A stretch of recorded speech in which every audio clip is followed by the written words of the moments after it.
De gloria en gloria. Un evangelio que salva y santifica.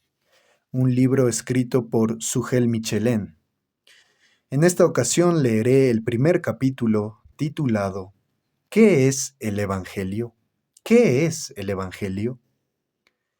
En la segunda mitad del siglo XIX, los Estados Unidos de Norteamérica se vieron envueltos en una lamentable y sangrienta guerra civil. Un grupo de estados del sur decidió independizarse de la Unión. Esta guerra estalló el 12 de abril de 1861 y concluyó 4 años después con la rendición de los ejércitos del sur, el 9 de abril de 1865. Aunque fueron varias las causas que finalmente provocaron la derrota de los estados sureños, una de las armas más poderosas que usaron los estados del norte fue diseminar entre ellos dinero falso. Crearon tal desconfianza en su propia moneda que eso aceleró su derrota. Imaginen lo que sucedería en un país si la mayoría de la población sospechara del dinero que se usa diariamente. La economía se iría a pique, pues esa es la misma táctica que usa el enemigo de nuestras almas para desprestigiar el Evangelio. Es tanto el Evangelio falso que circula a través de redes sociales que mucha gente reacciona con escepticismo o confusión cuando escuchan ese mensaje. No son pocos los púlpitos que han sustituido el mensaje del Evangelio por una religión de autoayuda que tiene más de terapia psicológica que de cristianismo. También están aquellos que ofrecen todo tipo de bendición material si uno recibe a Cristo en su corazón. Un buen carro, un buen sueldo, una buena casa y por supuesto una buena salud para disfrutar de esos bienes. Eso no es todo. También debemos añadir que muchos creyentes presuponen que el mensaje del Evangelio es primordialmente para los incrédulos. Una especie de trampolín desde el cual saltamos hacia la piscina de la vida cristiana y que podemos dejar atrás después de la conversión para luego sumergirnos en doctrinas más profundas. Lo cierto es que ningún creyente podrá crecer y madurar en su vida cristiana a menos que posea un entendimiento cada vez más claro del Evangelio y se apropie de ese Evangelio cada día por medio de la fe. Por eso, es importante la pregunta que encabeza este capítulo. ¿Qué es el Evangelio? La respuesta a esta pregunta será desarrollada en todos los capítulos que componen la primera parte de este libro. Por ahora, solo queremos introducir algunos de sus elementos esenciales. El Evangelio es el anuncio de un hecho histórico. El Evangelio es un anuncio de un hecho histórico. La palabra Evangelio era muy común en el mundo grecorromano y generalmente no estaba asociada con un mensaje de tipo religioso, sino más bien un mensaje militar o político. Por ejemplo, cuando Grecia derrotó al imperio persa en la batalla de Maratón en el 490 a.C., el general Milcíades decidió enviar al soldado más veloz de su regimiento, el corredor Filípides, para comunicar esa buena noticia, ese evangelio a los atenienses. Se cuenta que Filípides recorrió los 42 kilómetros que separaban los campos de Maratón de la ciudad de Atenas, corriendo tan velozmente que al llegar solo pudo decir «hemos vencido» para luego caer muerto. En honor de esa proeza es que se realizan muchas maratones alrededor del mundo, que no son otra cosa que correr la distancia que supuestamente corrió Filípides aquel día. Esta buena noticia debe haber impactado profundamente a los atenienses. La amenaza había sido eliminada y ahora podían vivir en paz. No por la actuación de los receptores de la noticia, porque no habían hecho nada, sino por causa de los soldados que habían peleado en Maratón a favor de ellos. Entonces, la palabra evangelio hace referencia al anuncio de un hecho histórico que cambiará nuestras vidas de una forma significativa. Lo mismo se aplica al Evangelio de Jesucristo. Se trata del anuncio de un hecho histórico que sucedió hace más de 2000 años a través de la vida, muerte, resurrección y ascensión del Señor Jesucristo. Sus resultados impactan nuestras vidas como ninguna otra buena noticia podrá hacerlo jamás. Ya podemos empezar a descubrir la enorme diferencia que existe entre el cristianismo y cualquier otra religión o filosofía de factura humana. Las demás religiones intentan proveer buenos consejos que ayuden a conectarse con Dios de alguna manera o vivir una vida buena. Esta es la forma como debes vivir si quieres que te vaya bien. Sin embargo, el Evangelio es el anuncio de lo que Dios ya hizo en Cristo a favor de hombres y mujeres que de ninguna manera hubiesen podido acercarse a Él por sus propios méritos. No se trata de un consejo, sino de un anuncio. Ya Dios hizo algo extraordinario en un punto particular de la historia y que debemos recibir por fe para alcanzar su favor. El mensaje del Evangelio gira en torno a la obra de una persona. El mensaje del Evangelio gira en torno a la obra de una persona. Uno de los pasajes del Nuevo Testamento que mejor resume el contenido del Evangelio fue escrito por Pablo en su carta a los Corintios. Primera de Corintios 15, del 1 al 5 dice: Además os declaro, hermanos, el Evangelio que os he predicado, el cual también recibisteis, en el cual también perseveráis, por el cual asimismo, si retenéis la palabra que os he predicado, sois salvos, si no creísteis en vano. Porque primeramente os he enseñado lo que asimismo recibí, que Cristo murió por nuestros pecados conforme a las Escrituras, y que fue sepultado, y que resucitó al tercer día conforme a las Escrituras, y que apareció a Cefas y después a los 12. Estas palabras de Pablo evidencian con absoluta claridad que el Evangelio es el anuncio de un mensaje centrado en la persona de Cristo y su obra redentora. Él murió por nuestros pecados, fue sepultado en una tumba y resucitó al tercer día. Si pudiera probarse que alguno de esos hechos históricos en realidad no ocurrió, el Evangelio perdería por completo su razón de ser. En nuestra cultura pluralista, muchos parecen pensar que lo importante de una religión es la forma en que te ayuda a ser una mejor persona, independientemente de la veracidad de los hechos que sustentan su mensaje.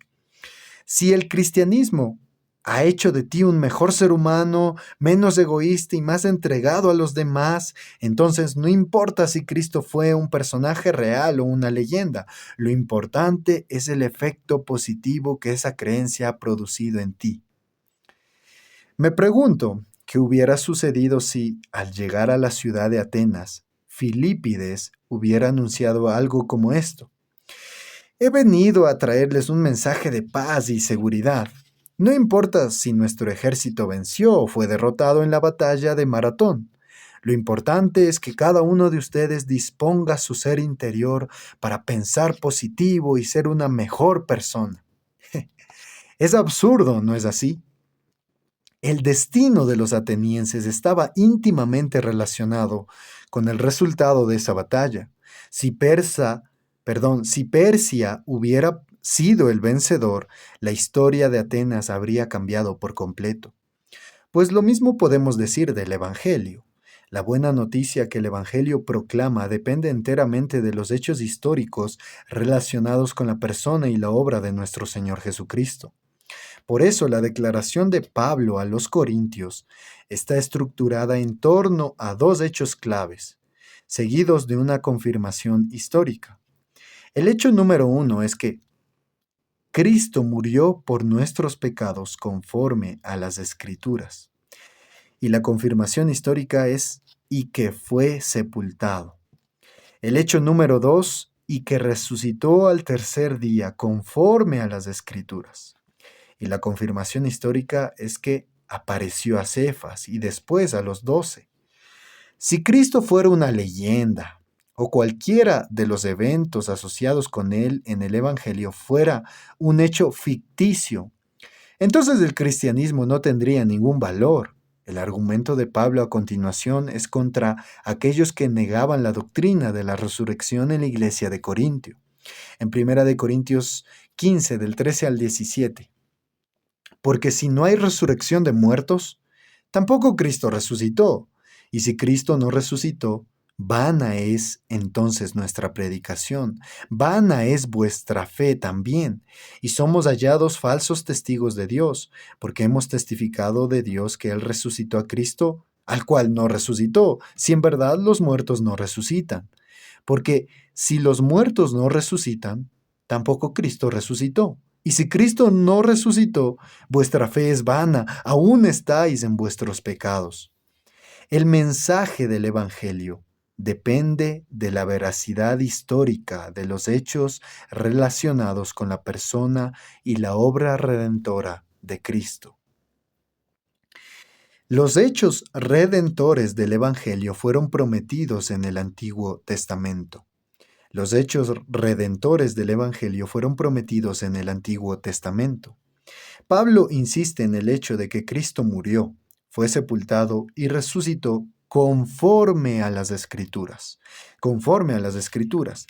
La profunda conexión con las promesas de Dios se presenta de manera precisa en su introducción a la carta a los Romanos. En Romanos 1, del 1 al 5 dice Pablo, siervo de Jesucristo, llamado a ser apóstol, apartado para el Evangelio de Dios, que él había prometido antes por sus profetas en las santas escrituras, acerca de su Hijo, nuestro Señor Jesucristo, que era del linaje de David según la carne, que fue declarado Hijo de Dios con poder según el Espíritu de Santidad por la resurrección de entre los muertos, y por quien recibimos la gracia y el apostolado para la obediencia a la fe en todas las naciones por amor de su nombre.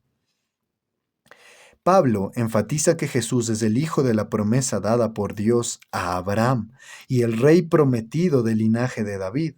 Esa es la razón por la que el Evangelio de Mateo comienza con la genealogía de nuestro Señor Jesucristo. Este es un tema que aparece reiteradamente en el Nuevo Testamento. Tal vez uno de los pasajes más memorables es el encuentro de Jesús con dos discípulos suyos que iban camino a Emaús, luego de que él había resucitado. Ellos iban comentando los hechos recientes ocurridos en Jerusalén, el arresto y la ejecución de Jesús. Al parecer, ellos daban por sentado que habían cometido un error al pensar que él era el que había de redimir a Israel. Jesús los escuchó con atención y luego les respondió, oh insensatos, Lucas 24:25, y tardos de corazón para creer todo lo que los profetas han dicho. Todo lo que los profetas han dicho. ¿No era necesario que el Cristo padeciera estas cosas y que entrara en su gloria? Y comenzando desde Moisés y siguiendo por todos los profetas, les declaraba en todas las escrituras lo que de él decían.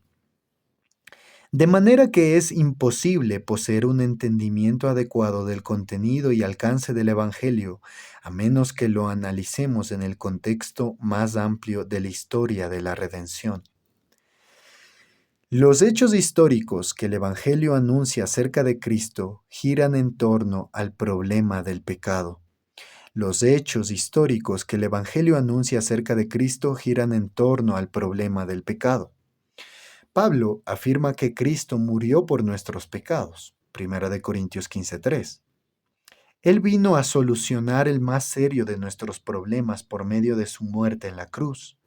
Esta no es una verdad muy popular hoy día, porque el hombre contemporáneo se estima demasiado a sí mismo a la vez que desprecia profundamente la idea de un Dios que tiene derecho a establecer las reglas de juego.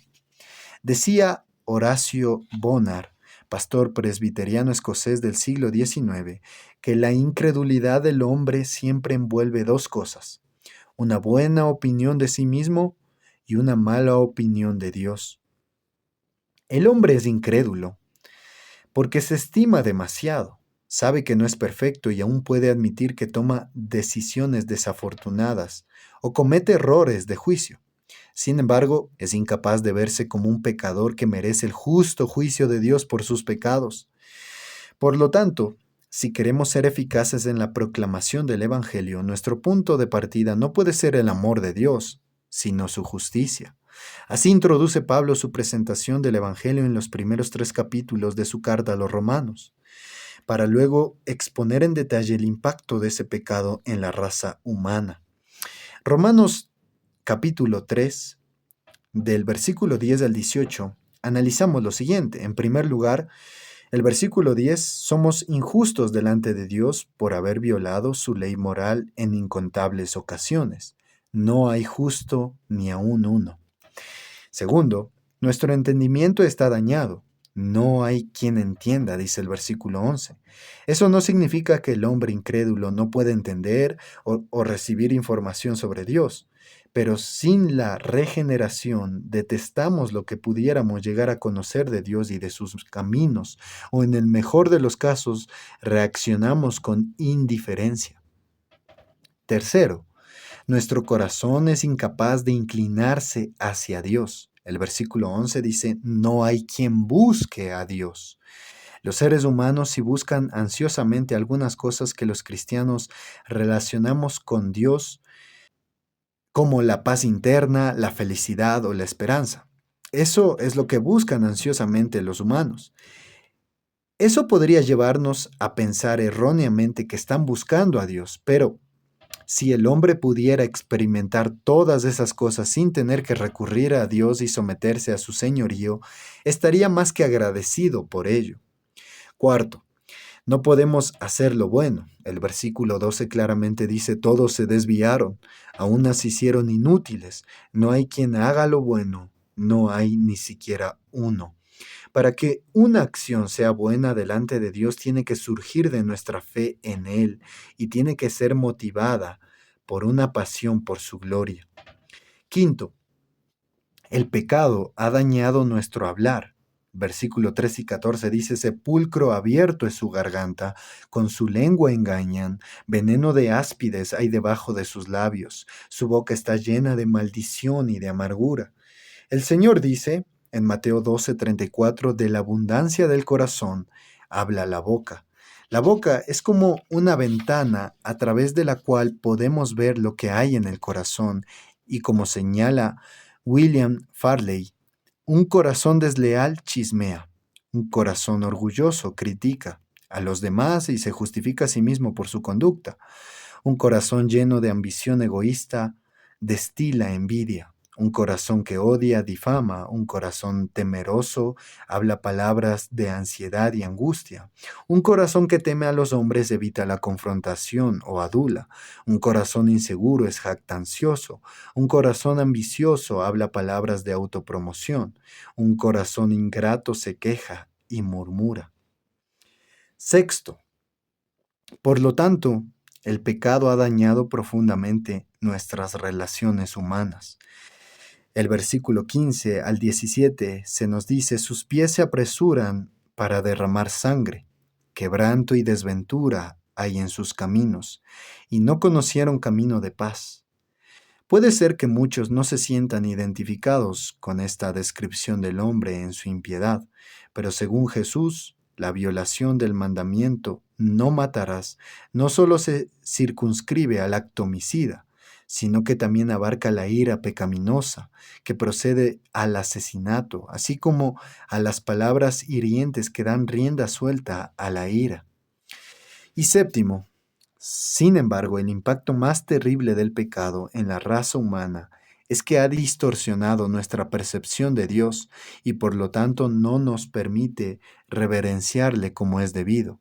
Versículo 18, no hay temor de Dios delante de sus ojos. Esa es la condición del ser humano en su pecado, que hizo necesaria la venida de un Salvador. Jesús no vino al mundo para enseñar a los hombres buenos cómo ser más buenos o más espirituales. Él vino a salvarnos del terrible impacto que el pecado ha producido en todas las áreas de nuestras vidas y sobre todas las cosas, en nuestra relación con Dios. En el siguiente capítulo hablaremos más ampliamente sobre este tema.